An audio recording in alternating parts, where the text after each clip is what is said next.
Life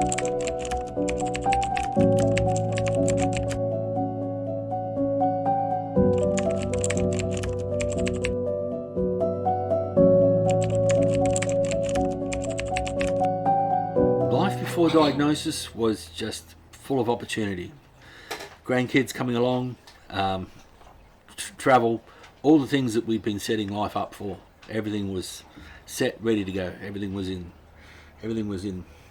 place. We were healthy, yeah. So from my perspective, Steve, the same day that Steve got diagnosed with metastatic prostate cancer, we went from the urologist after he had an interview for a new job, and he was given the role of senior supervisor. It was like his dream role, in a beautiful office, and we were, life was actually quite good. Yeah. Fit, healthy, you thought? What we were working towards. Yeah.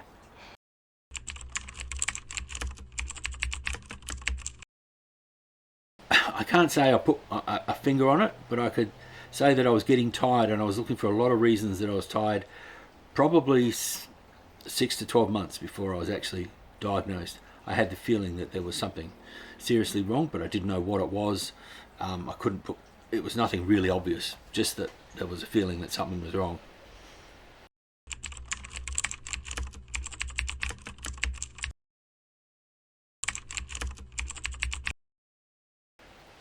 I remember the first diagnosed. I remember the image. I looked at the PET scan and saw this bright white section, and the urologist pointing at it and saying, "That's not supposed to be there." And I thought, wow, that's a big piece of what's not supposed to be there.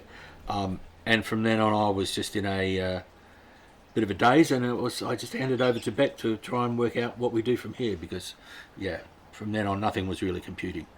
Yeah, so it was at the urologist, and we expected, Steve had a feeling that maybe you had an infection or something along those lines, or an enlarged prostate. And so then when the urologist came, he had some results, and he came back and said, actually, it's outside the prostate now. We can see in your pelvis that there's cancer deposits there. We were okay. So this is now metastatic prostate cancer, not just cancer. And it was almost traumatic actually to hear that. Couldn't believe what we were hearing. And Steve, who's normally in control, just sat there and couldn't say anything. So I was trying to ask some questions, but we walked out of the office hand in hand, just like, what have we just heard? We did not expect that. No.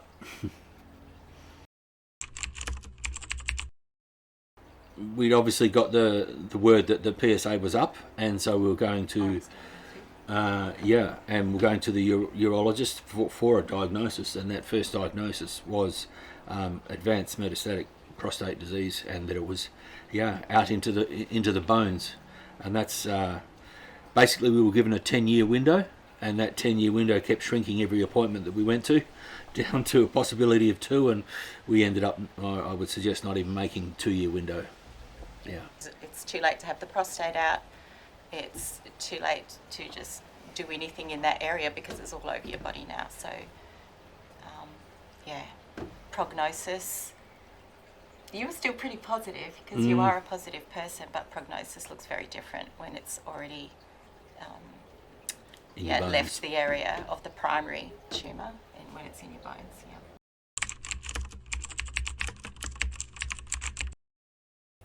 A different tact and a different way of looking at it is people talk about the grief process, and you talk about the grief process as of one of being diagnosed and that you're going to pass away. But one of the things I found was that the grief process, it's multifaceted, because there's multiple griefs. There's grief for your family life, grief for your retirement plans, grief for this travel opportunity, and just so many different aspects of life that you lose along the way. And to process them all at once, it would just blow you apart. So then you've got to grieve for the relationship you're going to have with your grandkids, and having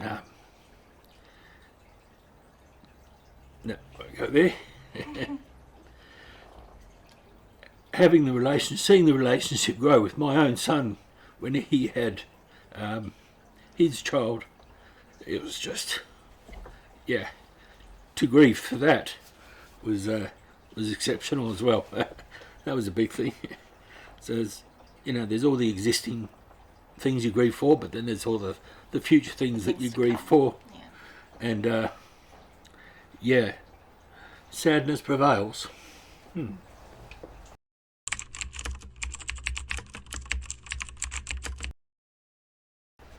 I think it was about a year ago. So my body's About September last year. September in 2022, so about a year ago. We were told I was feeling fine. I was walking around. I was able to go for a walk, etc. Not too much energy being expelled, but I was okay. And we went for a couple of follow-up tests. Yep. So that was a bit over. So that was about 14 months ago, and 12 months ago it was like to go away and see how. No, you're treatment resistant because basically the tumours weren't responding anymore. So you had about 2 months of thinking that treatment might have been okay. Yeah, we might have been able to make it to that 10-year window that we're given in the first instance. Yeah, we did a scan to decide whether I was suitable for lutetium therapy. Yeah, and it came and back I wasn't. and said no. I'm treatment resistant. That was the most traumatic time for me when we looked at the 2 scans, and it looked like his ribs were just a scattergun had gone through it, and it was all the tumours that had grown back. And they basically said your cancer has mutated and it's now feeding off glucose, so the lutetium therapy won't work, and we don't have, the only other thing is chemo, which would probably not work. Yeah. It'd probably kill you. And we were standing in the ward, and I was thinking I'm feeling okay, but then he came in and said the conversation gradually went towards you're treatment resistant, and we're going to be palliative. This is what palliative means, and I said, so like I could now say that I am now going to be untreatable. He said, yeah, and I said, well, if I trigger my income protection, that's only got 2 years, and that's when he said, oh, you won't be here in 2 years, and there we have it. I've been suffering a lot of guilt that I didn't do something about getting my urinary symptoms sorted, and thinking that I've shortened up my life and that it's your own fault, and that it's everybody else around me has been affected, and I've been suffering a lot of guilt from that. But to find out that that's not the case is going to be a relief. Thank you for that. But what it means is that I would have really needed to focus on preventative, because there were no symptoms that would have alerted me early enough then, really, and relying on urinary is way too late. So put it in your diaries, guys. Get out there and get checked and get everything happening, because there's a lot of guilt associated with that I'm going to release later on.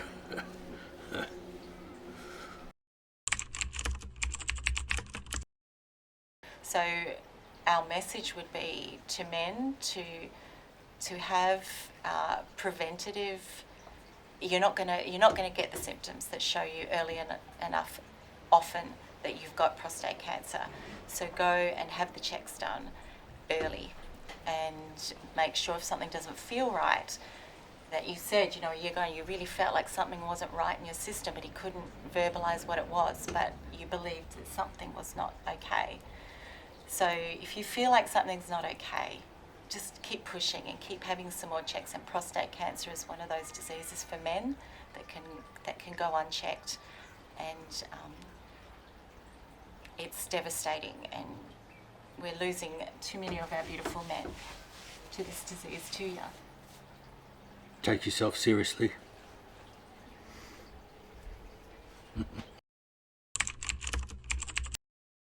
When I was looking for somebody to react and looking for information, I found it at PCFA, and that made the big difference, for sure. And donations to Prostate Cancer Foundation of Australia can help get the message out there, and it's really vital, because I think it's kind of a silent killer. I feel at the moment still, it's not got the same advertisement that breast cancer has for women, and it's as prevalent, and so donations. More prevalent, I think. Yeah, it seems to be more prevalent, and still not taken as seriously. So it would be really money. Yeah, if the more donations that can be put towards that organisation can help them support more people and hopefully save lives.